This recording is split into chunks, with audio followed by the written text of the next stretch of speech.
Hey, you know what? The guy who's sitting right next to Andrew Breitbart was telling just off camera a moment ago that I wanted to introduce the two of you to each other because I've had the opportunity to talk to you on the phone. I've never met you in person, but I know you to be a true warrior for America. And the reason why there is a reason why that you have an eye patch, and that is because that you have been a soldier in service of your country for many, many years now. Nick Popaditch, who actually is here from Southern California, was the tank commander who you all saw on television tearing down the statue of Saddam Hussein at the beginning of this war. What an amazing individual you are. Thank you. Thanks. By the way, I cannot tell a lie. I have met you before. So really? We have met each other before. I just never tied his act. He's just my buddy Nick. So I gotcha. My question is this. First of all, I'm sure you get asked this all the time, but when you did that, how was that staged? Was that an impromptu event to do that, or did George Bush call you up?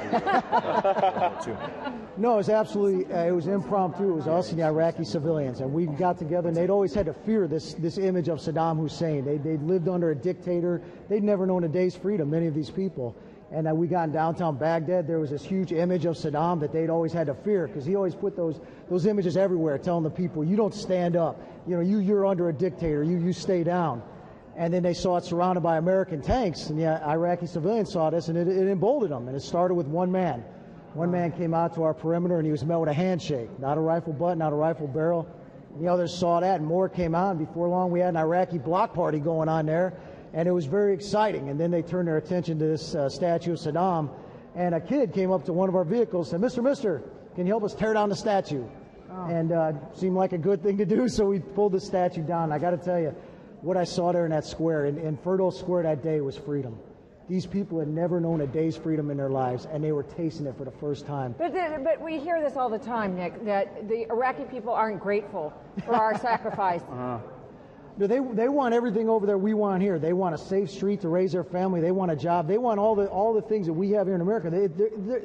People are people everywhere, and they know who the good guys are and they know who the bad guys are. They understand that the Americans are there to help liberate them. I'll tell you, every day I went out on the street in Iraq, be it Baghdad, Fallujah, wherever I went, I never extended my hand to an Iraqi civilian, one of the ones trying to make a better country there, that it wasn't reciprocated with a handshake. And it's absolutely inspiring.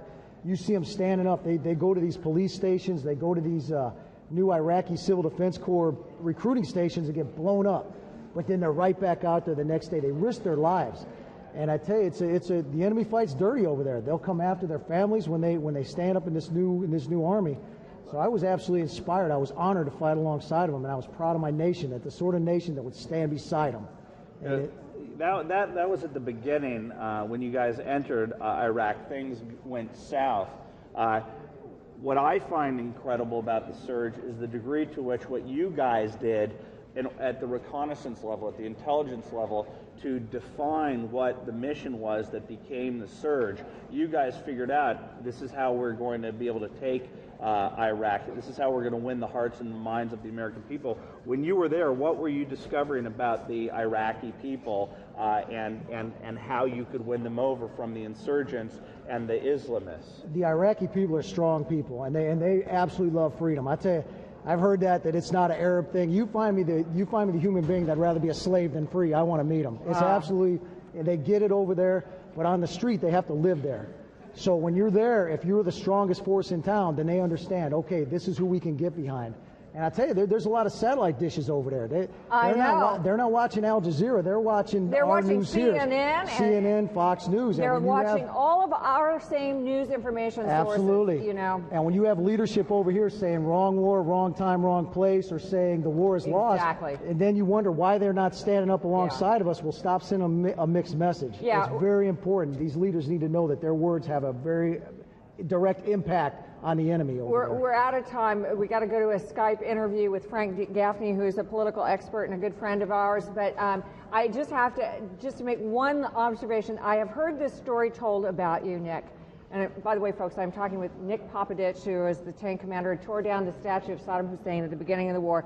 I heard that when certain political types annoy you, that you'll take your eye patch off and put in your false eye that has an American flag painted on it. Is that just a folklore urban legend, or is it true? I have a number of glass eyes. Now today, in honor of the Troopathon, I wore my Marine Corps Eagle Globe and Anchor Eye. Oh, this is 234 years strong. God. Oh my gosh. Thank you so much. But for those types you're talking about, I got one with a red edge crosshair, because I tell you what, if you're on the wrong side of this Americanism, wrong side of patriotism, that's right, you're in my gun sights. Absolutely. Nick Popaditch, ladies and gentlemen. All right. An American hero. Honored to have you here. Thank you, ma'am. Now we're honored to have